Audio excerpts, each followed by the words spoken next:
my job is basically to look at development, future development, stuff which hasn't happened yet, and to decide whether it's good enough or not good enough.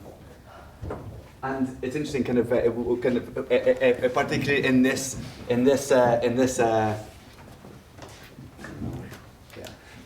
in this environment, because the question, I guess, what is the framework in which I do that? What are my methods? I don't know. It's kind of gut feeling, to be honest.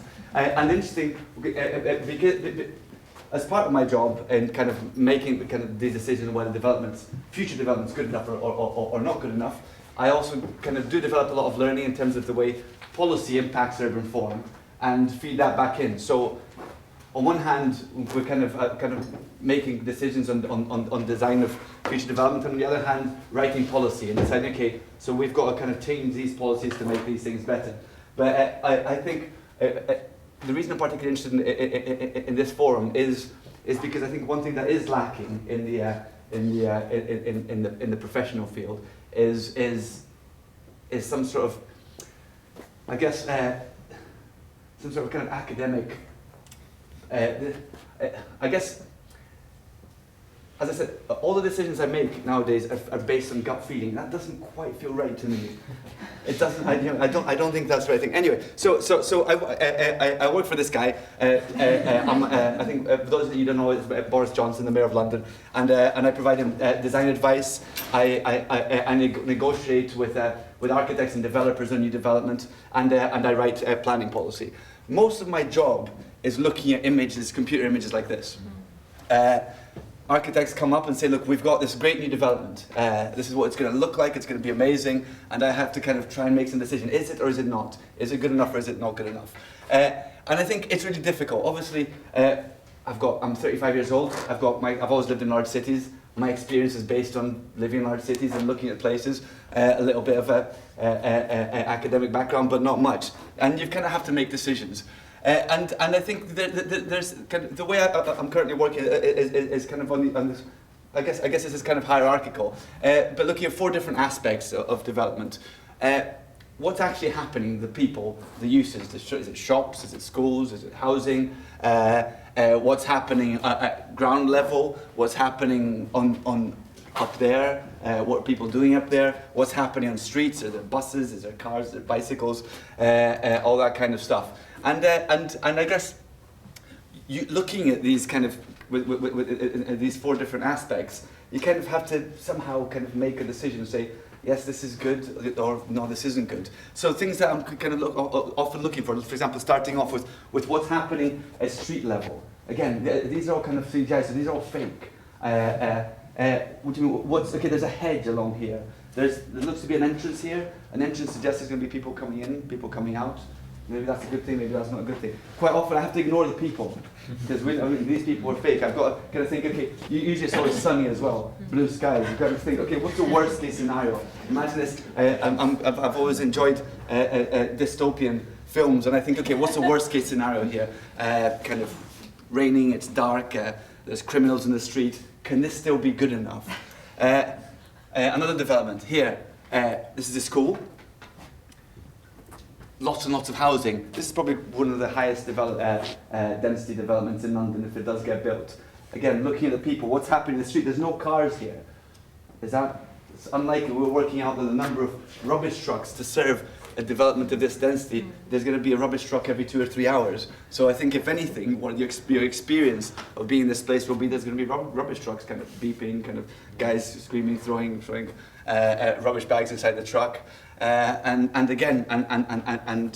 there's always the people, isn't it? I'm always really interested in the people because I think, as I'll kind of wrap up, I think that's probably the most important thing, how people behave, how people move in and out of places, what's actually happening there. Which is interesting, and I think I was just making a point earlier on. As design advisors, I think buildings are quite boring. I'm not really that interested in buildings, which maybe is kind of slightly kind of counterintuitive, but I think also very, very useful because the architects, the majority of the conversations we have are the materials, are the depth of the reveals of these windows here, exactly the composition, the fact that these windows are slightly offset with these windows. And so much time and effort is put into that. This whole structure on top of the school, and whether these should be crosses or whether these should be diagonals, should there be a dark material, a light material? These are the discussions that happen. In actual fact, I'm interested in, wait a minute, but you're putting hedges along here, that means there's no entrances here. So what's actually going to happen? Are these classrooms? Do the kids look out onto the footway? These are the kind of conversations that we have. Another development in Yellow Dogs. In this case, we've got fake people here, so slightly different. There's an old historical pub, which is there, and it's kind of the only kind of remnant of what's currently there. And again, exactly the same thing. They've put some tables and chairs here, some bicycle stands, and I think these are the things that I think, as kind of design advisor, I'm looking for what is really objective. What can I say? This is good, and this is not good. And I think again, it comes down to how people, whether are people using and enjoying the space. The question, what people, what does enjoyment mean? I think there's all these questions to be asked, but I think I look at about 200 of these a year and assess them and have debates with architects and try and make them a little bit better. Materials, it's glass, it's not brick in this case. Is that good, is that bad? Does it matter? I'm not sure. This is in Mayfair. It's a hotel. Again, so it's a hotel. There's two very expensive vases, however you pronounce them, within the indents of these buildings. And they're interesting historical artifacts. Does that matter? I'm not sure. What I'm quite interested in is the fact that there's not a single entrance along here. This is a carport. You drive in here and you drive out of there. To me, it feels a little bit hostile. At least there's some cars in the street, people. Again, interestingly, if you look at this image, it's a really sunny day, but the lights are on, and there's some strange kind of lighting things going on, which is interesting. Another one, this is interesting. There's a cultural reference here. Shoreditch, this is the famous French graffiti artist, and they thought they'd bring it into here again, trying to kind of set the scene, create some sort of kind of emotional reaction to lots of very happy people, mostly all white. These are all white people. Usually there is kind of there's the kind of, you really notice things like that. Again, all the discussions happen on what does this building look like. Is it nice? Is it not nice? Is there integrity to the architecture? Whatever that actually means. Architects really enjoy talking about integrity and the buildings hit the ground and things like that. Personally, I think trying to latch on to some form of objective assessment of these. I try and not pay too much attention on that. Whether that's right or wrong, I think we'll probably find out in these couple of days or this research. I'm really hoping we'll be able to inform us. But again, it's what's happening at ground. Look, there's some benches. This means people might be sitting there. Tall buildings create a lot of wind.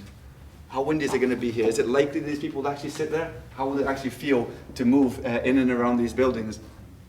I think these are all the things that I really struggle to kind of understand. But as I said, it's my job. I kind of have to make a decision. Again, more very, very high dense development. Look at all these people in the park. Would it be different if there was some youth with hoods here, kind of, or if there was some kids burning a tire? It probably would feel very, very different. But the discussion is up here. The discussion is to do with elevations, winter gardens or balconies. This interesting material, I can't actually remember off the top of my head what this was. But there are some shops here. There's some shops and cafes. It's a south-facing looking onto the park. Maybe this is realistic. Maybe this isn't. And I think this is what kind of I'm hoping to get from this, or something that I'm hoping will over time emerge, is a way to prioritize what is and isn't important when we're thinking about future development. So this isn't just about understanding how we experience the city as it is now and how we break that down, but there is this other step. This is the future. We can't experience this. We have had someone come up and said, actually, look, we've got some virtual reality stuff. This helps a little bit. Maybe it does, but we have to kind of make decisions on what future development is going to look and feel like, and what is important, and is it the people, is it the shops, is it the materials, is it the composition of the windows, and I think currently looking for some form of kind of objective assessment of this. I'm really kind of focusing what I personally do. Unfortunately, actually, what policy is leading to, because policy kind of struggles with that as well, is is this place going to be well used? Is there going to be people in the street? Are there entrances? Is there overlooking activity? I mean, a lot of this there is obviously a lot of academic research behind it, which helps. But it's, so frequently I do get challenged saying, well, but that doesn't really, what difference does it make if we have windows or doors along here? They're just windows or doors. And you have all these debates, and the architects are designing these buildings, and the developers are paying a lot of money for these buildings, and these debates are all happening. And I just wanted to finish with this slide, because I think this is where I'm coming from. I think the most important thing are people, and I think what really, this is my personal opinion, what really impacts on the way that we perceive the environment is how people are using it. It's people's behavior, it's what people are wearing, it's what people are doing. What defines Shoreditch now is very different to what defines Shoreditch in the early 90s. There's different people. The buildings, yes, the buildings are changing, and we're going to hear a lot about kind of historical assessment and heights of building. I don't think these things are as important as the way people actually use them.